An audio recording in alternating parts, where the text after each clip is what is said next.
Бул жолу өлкөдөгү жергиликтүү кеңештерге депутаттарды шайлоо 25 айыл өкмөтүндө жана Ош, Балыкчы, Каракол, Токмок, Майлуу Суу шаарларында өтөт. Кала кеңештерине талапкерлердин тизмесинин көрсөтүлүшү 2 март күнү жыйынтыкталды. Айылдык кеңештерде 12 март күнү соңуна чыгышы керек. Шаардык кеңештерге жалпысынан 22 саясий партия өз талапкерлерин сунуш кылганы кабарланды. Шайлоо өткөрүүгө бир катар өзгөрүүлөр киргизилген. Айылдык кеңештерде аялдар үчүн квота сакталат, 30% квота. Анан ошо айылдык кеңештерине шайлоо күрөө коюлду, избирательный залог 1000 сом. Ошондой эле талапкерлер өзүнүн программаларын тапшырыш керек ошол шаардык кеңештерге, айылдык кеңештерге. Булар жок болчу. Бирок борбордук шайлоо комиссиясы иштеп чыккан календардык планда мыйзамга каршы келген учурлар да бар экени айтылууда. Мунун арты менен шайлоо өтүүчү күндөрдө талаш тартыш жана нааразычылык орун алышы мүмкүндүгү эскертилет. Мисалы, саясий партия эмес, алар тарабынан көрсөтүлгөн талапкердин ыйгарым укуктуу өкүл болуп калышы. Саясий партиянын ыйгарым укуктуу өкүлдөрү катталат да. Ошолор жанагы негизги иш-чараларды алып баруучу өкүл болуп эсептелет.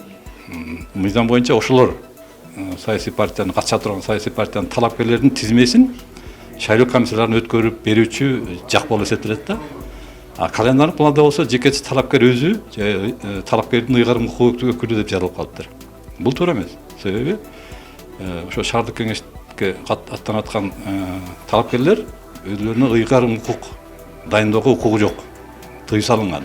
Дагы бир белгилей кетчү нерсе, шаардык кеңештерге шайлоо пропорционалдык система менен өтсө, айылдык кеңештерге жеке талапкерге добуш берүү аркылуу ишке ашырылат. Бул жерде да тең укуктуулук сакталбаганы белгиленүүдө. Ал эми мыйзам бузуулар башталгандан бери бир топ убакыт өттү. Айтсак, шаарларга шайлоочуларды айыл жерлеринен алып келип каттоо фактылары.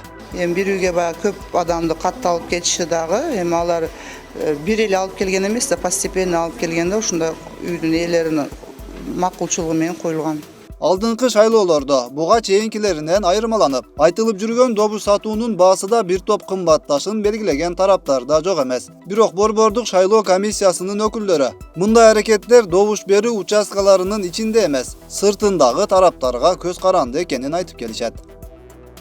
Бүгүнкү күндө карасаңыздар, элдерде айтылып аткан, маалымат каражаттарында айтылып аткан бул көйгөй шайлоо участкаларынан сырткары жердеги. Мурункунда сиз туура айттыңыз, шайлоо сатып алуу, административдик ресурстардын баары шайлоо комиссиясынын ичинде боло турган болсо, бүгүнкү күндө сыртта болуп калды. Мына шайлоо комиссияларынын түз милдеттери бул добуш берүүнү өткөрүү, добуш берүүнү жыйынтыктоо, анан шайлоонун натыйжаларын аныктоо. Тизмеден баштап жана добуш берүү, идентификациядан өткөрүү, шайлоочулардын добуштарын саноо боюнча бүгүнкү күндө көйгөй жок. Булардын баардыгы санариптештирилип, автоматташтырылып, бул жерге мындай айтылган көйгөй болгон жок да.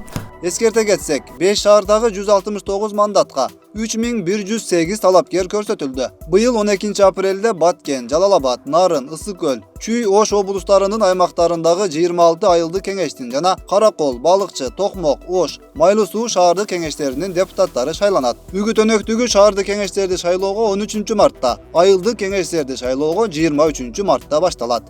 Өткүрбек Рахманов, Регион.